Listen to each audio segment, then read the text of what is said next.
Great. All right. Let's get going. So the first item are minutes of the Recreation, Sports and Culture Standing Committee meeting held Monday, October 4th. The recommendation is that the committee approve those minutes. So moved. Second. All in favor? Unanimous. Item 2 is a report of General Manager Parks, Recreation and Culture Services related to Spirit Square Trial Program Evaluation. The recommendation is that the committee receive the report for information. So moved. Second. Joyce? Or is that going to be Wendy? I think I just broke the microphone. Perfect.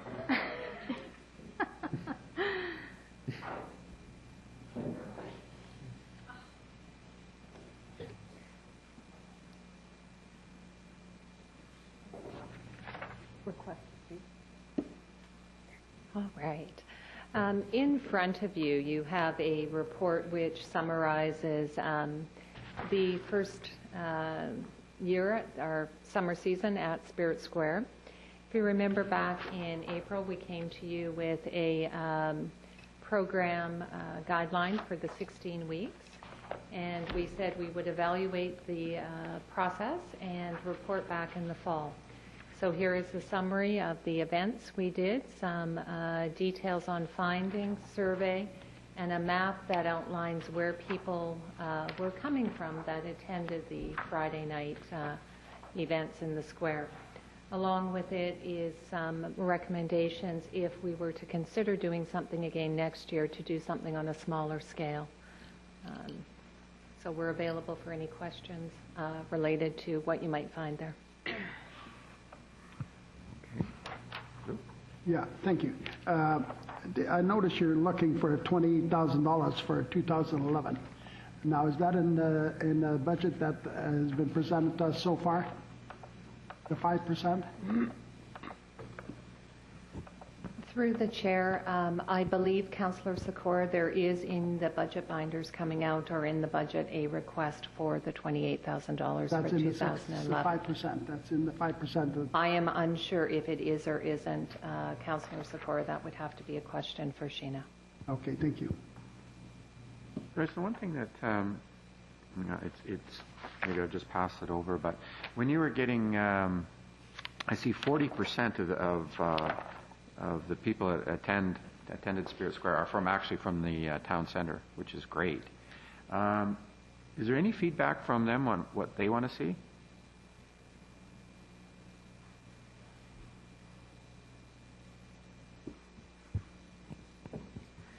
What we did is we did some surveys of the people that were attending the events, and what the main feedback on some of the charts you have there was the animation. They liked the entertainment component and the show component of the Friday night. The Friday night was the most successful. There was also positive feedback for the pocket markets we did towards the end of the year, and that would be a recommendation moving forward to increase the pocket markets on the Friday night activities. Okay, that's good.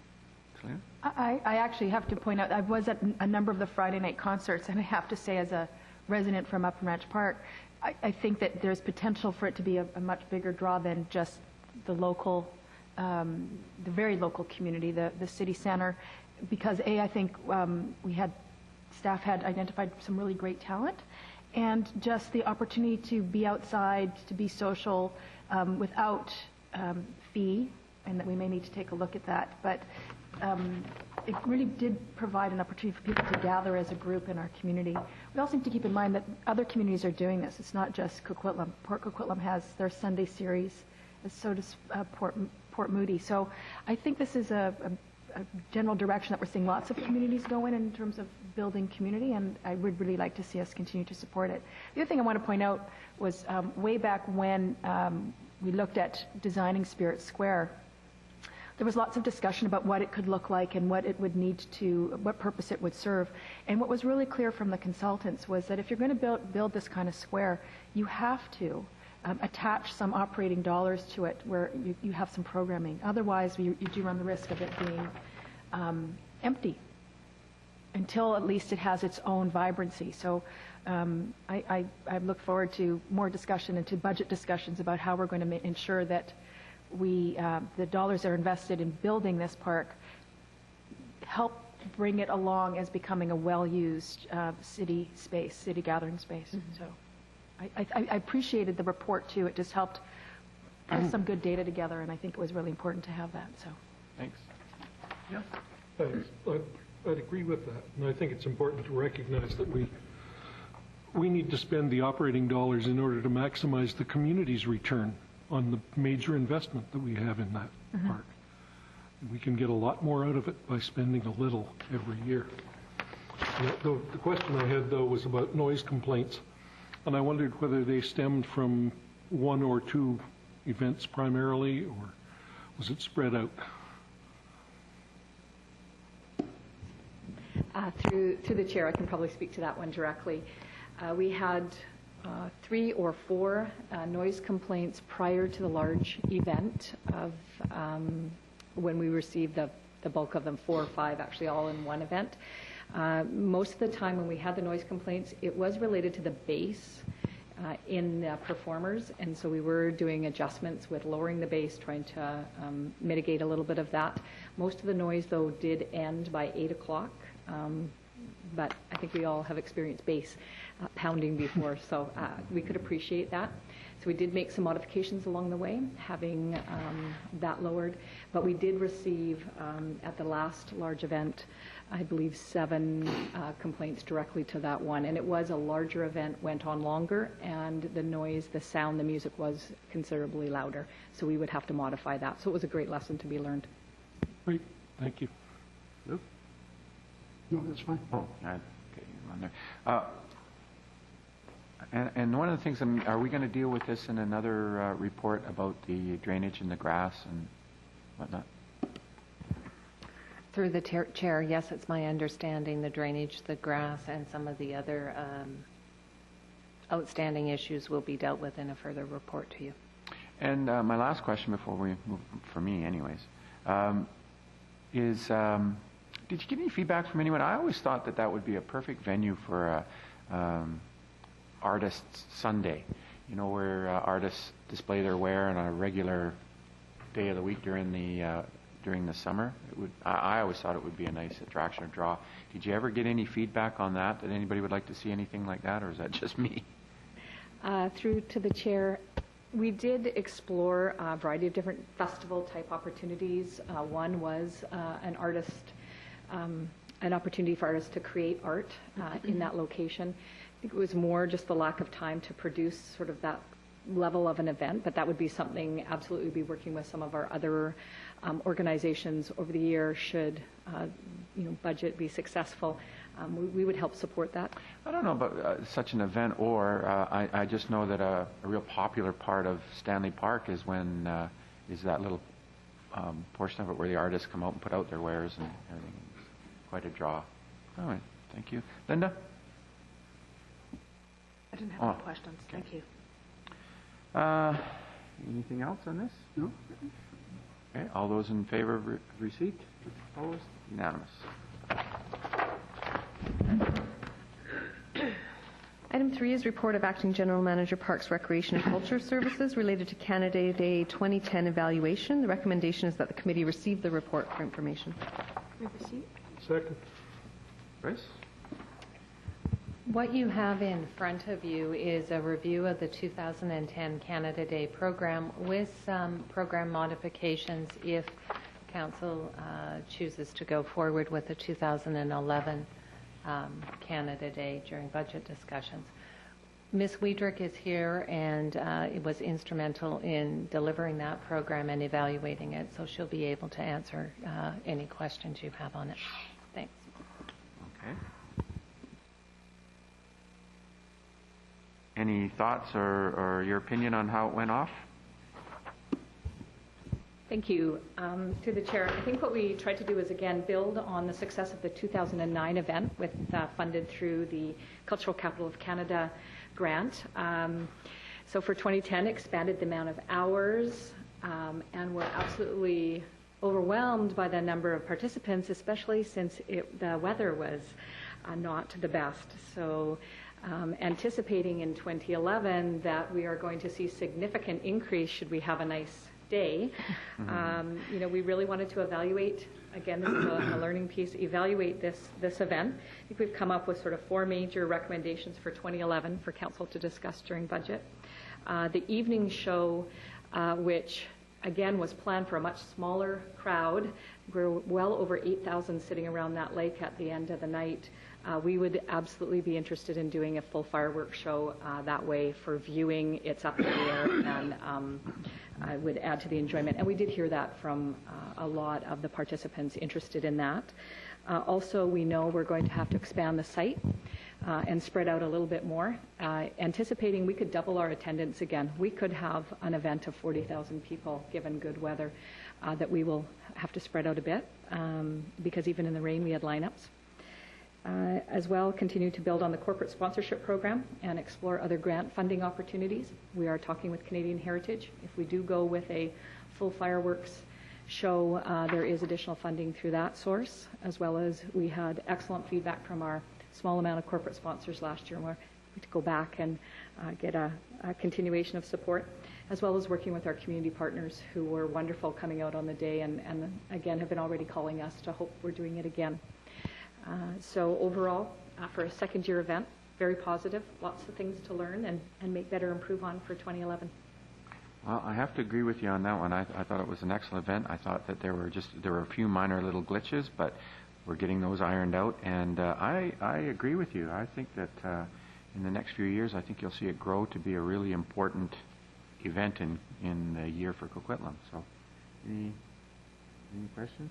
You? Yeah, I believe in these kind of functions like we have through the community.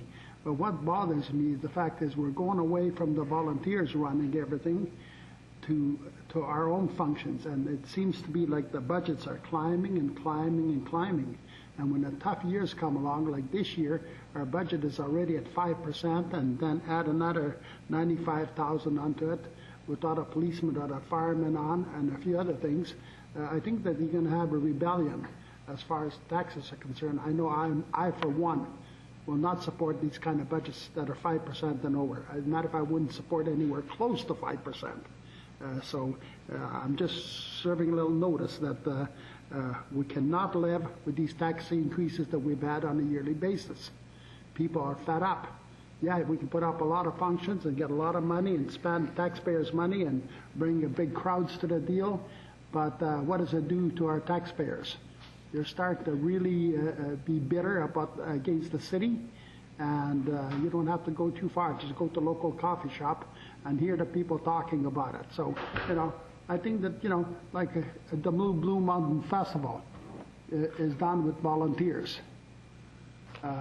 There's no, nothing else with volunteers, okay? Our Festival du Bois was being done by volunteers. Now what has it grown to? Money, money, money, money. And I think we need to take a good look at it. And at budget time, I'll be really looking at it very hard, whether we should, put on these functions and without the volunteers, with the volunteers doing it, and maybe hire a policeman or two and maybe a fireman or two in this community. Thank you. Selena? Actually, I have a couple questions. One, I just want to follow up on Councillor Sikora's comments. Do we provide any funding for Blue Mountain for their music festival? If we do, it's very low. Through the chair, the funding for the Blue Mountain Music Festival is to the Coquitlam Festival Society. Okay.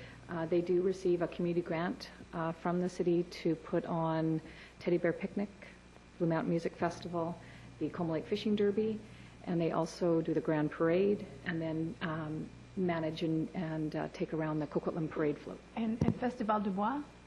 Festival du Bois also receives a community grant to put on that, or contribute to the cost of putting on that event each year as well. So we do actually provide some contributions, not all volunteer run, that there is some cost to the city for those events. Just want to make sure I have the context right. Through the community grant process. Okay. Yes. Okay, thank you. The question I have relates to discussion that engineering standing committee is going to be discussing a little bit later today on the solid waste management plan, and on their to-do list is still the zero waste for festivals. Given the size of the Canada Day event, is it realistic to have something like this set up for 2011? Great question. Happy to answer that. We actually did pilot solid waste reduction for all of our festivals this year.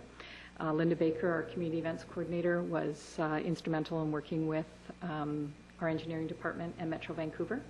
We actually introduced the recycling and the compostable recycling at all of our events, starting with BC Highland Games, and we learned a lot over each event. Actually, at Canada Day, there were the recyclables there and the compostables. What we found is people at that event didn't want to put anything into them, keep them clean maybe. So we did have some scouts come out and monitor the area, which actually was better. People knew what to do. The Blue Mountain Music Festival used them. Trying to think, the Korean Festival used them, and they had supplied the volunteers to manage those stations. So every event we did a little bit better, and we absolutely would hope to continue that on for next year. And so will we ask the vendors, the food vendors, which I thought were absolutely fabulous. I loved the multicultural flavor of Canada Day. No pun intended. Get that flavor? Never mind. Will we ask the vendors to make sure that they're using compostable materials as well when they use their utensils? Will that sort of be a plumbing requirement? Absolutely, through the chair. We have been doing that this year. In most of the events, actually at the Highland Games, we saw the styrofoam, and that was the first one to go, okay, so now we need to get to the vendors. Right. So we did request most vendors to use the paper compostable, as well as the bamboo utensils. So absolutely, we've been trying to increase the amount that our organizations who are using special events, we try and get them to then talk to their vendors. When we have control over bringing in a vendor, we do ask and actually insist.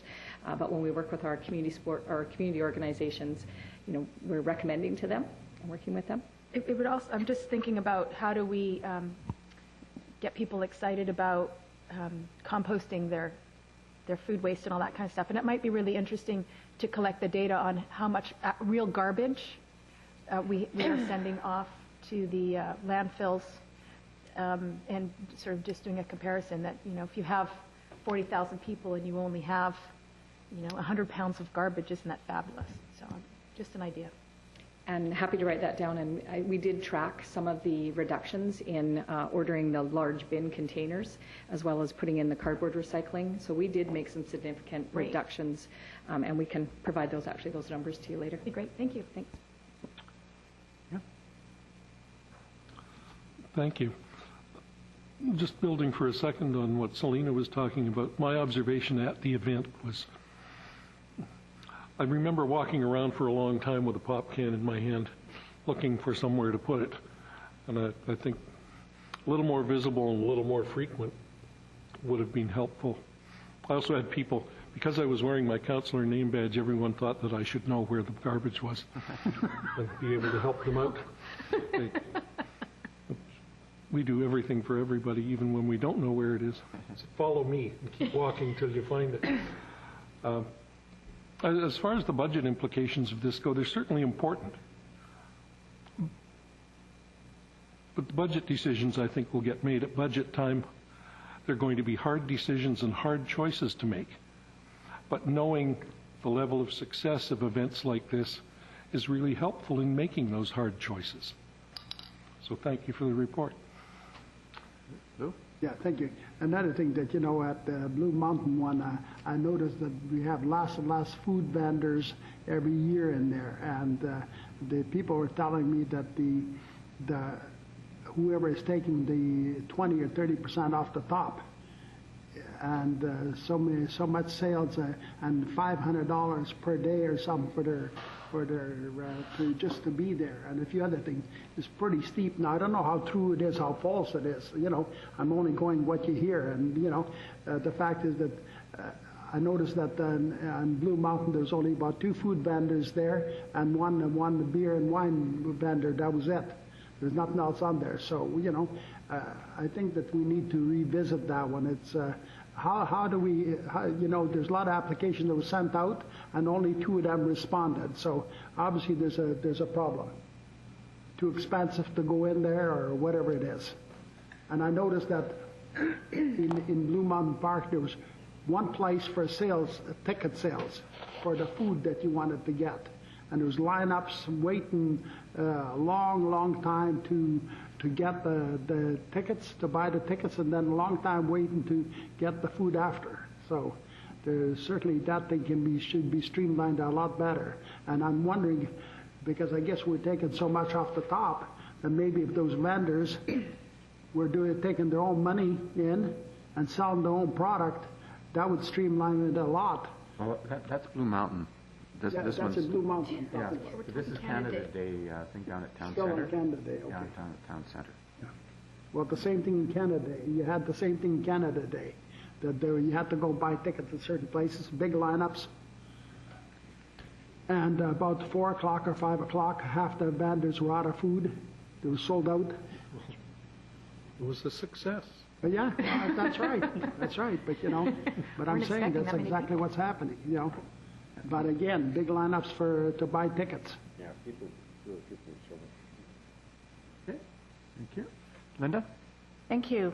I'm really happy. Thank you very much for the report, and I'm happy to know that we're going to do fireworks this coming summer, because I think the main complaint I heard was that people couldn't see the show that we had, and so I think that's an excellent solution. If something's up high, everybody can see it. So with regards to what Councillor Sikora mentioned about the involvement of volunteers, I was there selling tickets for the Rotary Club of Coquitlam, and I know you had a variety of volunteers there, but I think what Councillor Sikora was referring to was having volunteers actually involved in the organization of it.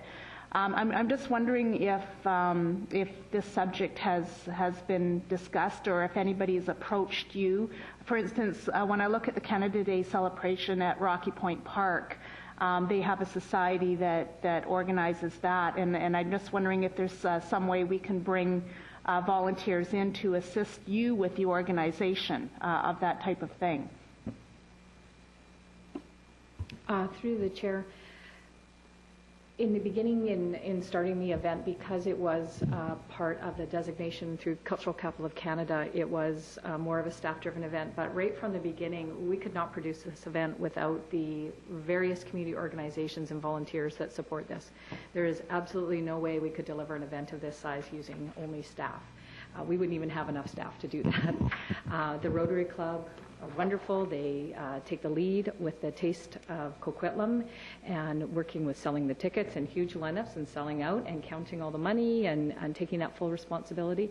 And really staff's role is to facilitate all those different contributions by the different organizations. Our multicultural village is fully organized, set up, staffed by all those not-for-profit cultural organizations in the city. Evergreen Cultural Center takes a lead in some of the entertainment that goes on.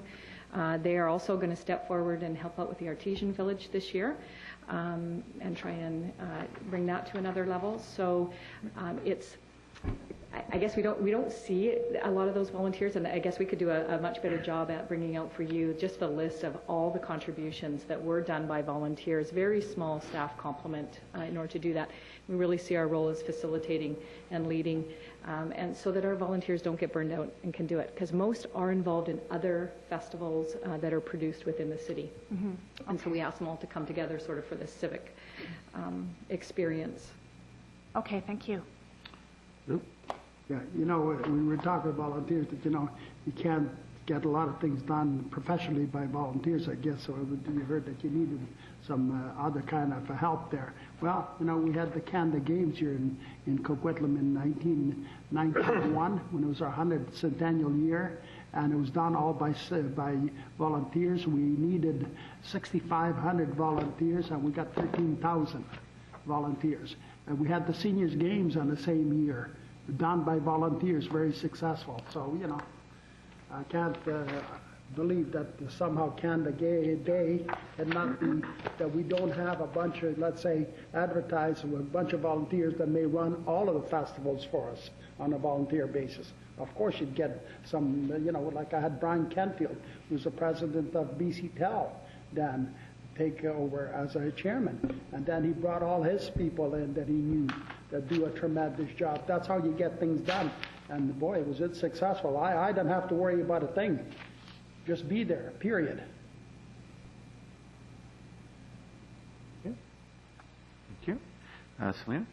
Wendy, I thank you very much for bringing up this notion of the amount of time that volunteers bring, and I think you are right. I don't think that we fully appreciate that, and I think it would be valuable for council to actually get a bit of a count of how many different groups were involved, if you can, the number of hours, because what I'm understanding in terms of the budget, I don't think it's about hiring, this isn't about hiring extra staff.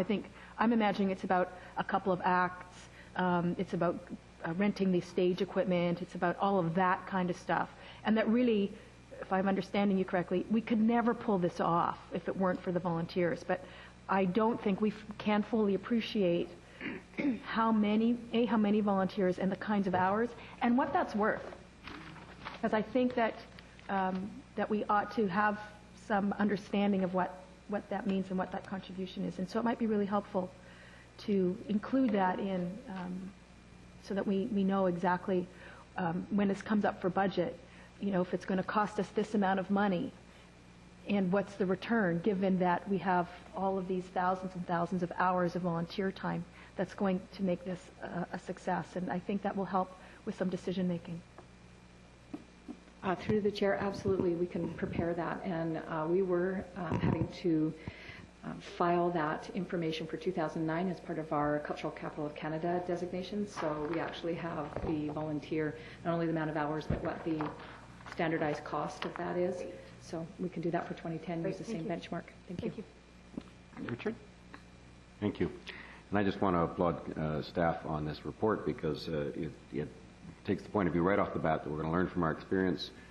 Not everything went perfectly. Everything, I think, was an enormous success. I had all kinds of people coming up to me during the event. I stayed the whole day, and everyone was enthused.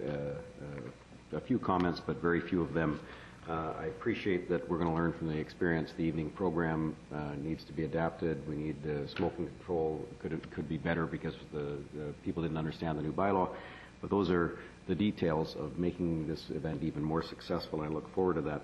I want to applaud the multicultural foods. I note that the food was different from the previous year, and this time it only had multicultural choices, and I thought that was a really neat element to it. I think we got to tour the world in the food. We got to then head off to the cultural stages and tour the world once again in terms of culture, and that was really neat.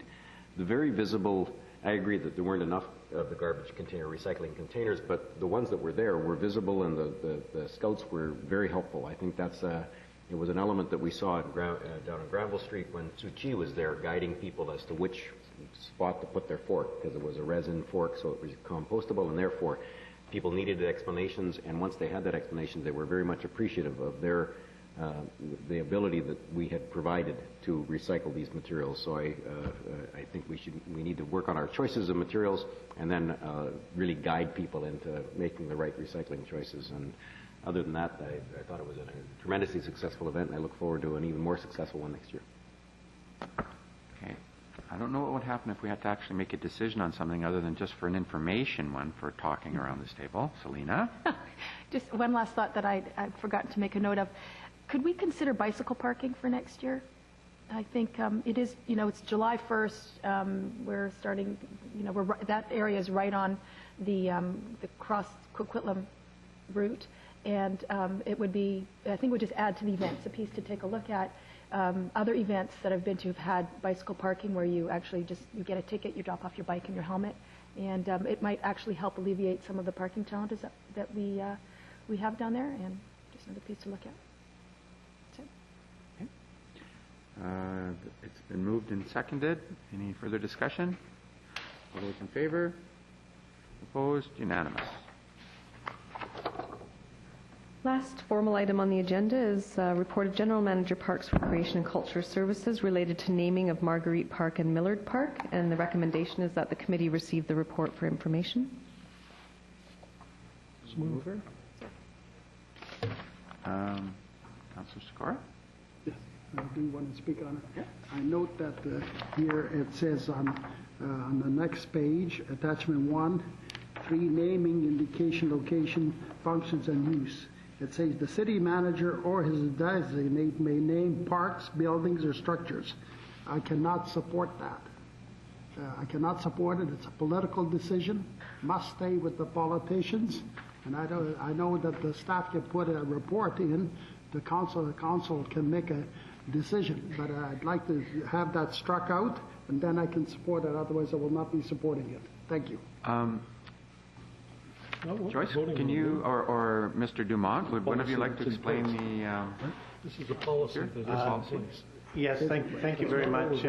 Okay, I'm just going to explain. Through the chair, this policy's been in place since 1997, and what it says is it's just specific to where the name is a functional name, so it's identifying the street that the park's on. It's not for ones where council has some discretion and they're wanting to name a new park. So this is strictly in the cases where we're doing it for functional reasons, so people know where to go to find the park, and we're basically naming the park after the street it's on. I can support it. I know that it says 1997, but I don't believe it was put in 97.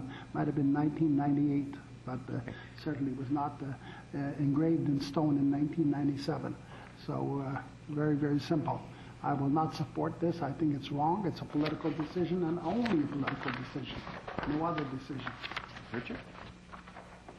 Well, I wasn't actually going to speak to that element, but I would hate to see politicians get involved in naming streets and naming other elements. There are times when we will certainly do that.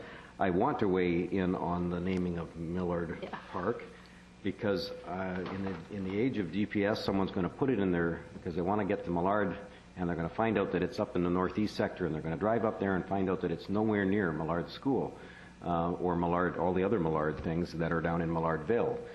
So I think there's a good reason why we want to vary from the normal approach of naming it next to naming a smaller park near the same as the street that it's next to. In this case, I wish we could rename Millard Street, but we can't do that. There's a bunch of people who have that address now. But I don't think we should be not naming that one If Millard. I made a suggestion that you ask or put forward to the group here, that we ask staff to rename that park, and we can put that forward to council as a suggestion from this committee. That would make sense. Do we have a seconder for it? Okay. Any discussion on the motion? Well, I have. I agree with you wholeheartedly. When we first started to deal with Millard Park up there, that's just in City Hall there. The confusion was rampant. And I can just imagine a scenario like you say, when somebody from outside is looking for Millard or this park comes up, there'll be a lot of confusion. And I would really urge us to ask staff to rename this in Millard. Councillor Secor on this? Again, on this, I don't agree. I agree that maybe those should be changed, but it certainly, again, it should be brought to council to make a decision.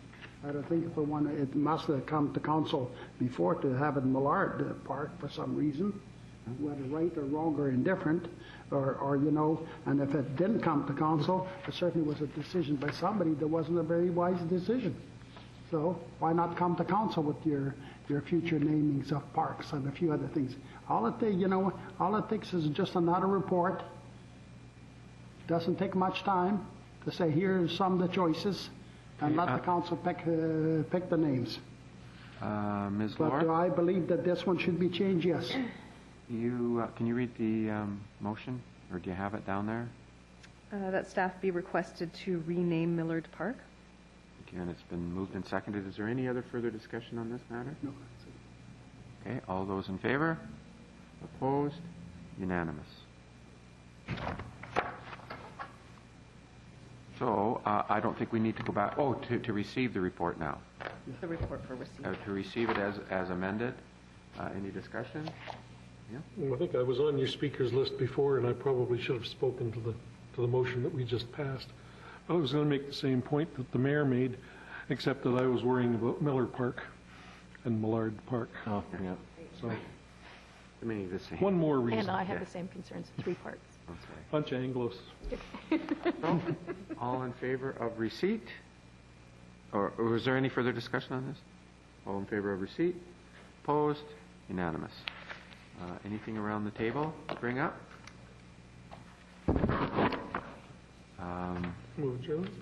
Well, before we do you any mention on the dedication on Saturday night? Went well? Yeah, I think that's a good idea. The new public statue at King Edward and Burnett was dedicated Friday night. It was, my compliments to staff, it was a really well-produced event. For being out in the rain, ducking out of the tent to look at the colors when it lit up in the sky, it's a marvelous piece of work. Having the artist there to speak to it was really helpful. And that the enthusiasm that he and his crew had spilled over into the whole rest of us. I enjoyed the event, and I understand the piece way better, and I'm really looking forward to seeing it there over the years to come. Thank you. Thank you. And again, still on around the table, Linda? I'll pass, thank you. Okay. Richard? Just specific to that item, I do want to acknowledge the committee within Millardville that chose the design. Council doesn't get to get any credit for the design of the piece itself. It was juried by a group in Millardville, and they chose the design. Mostly funded out of the federal government, so this is a cooperative piece. Saturday. Okay. Thank you. We have a closed session after this, so do we have a Motion to adjourn. motion to adjourn? Second. Second. All in favor? And in we go into the other room.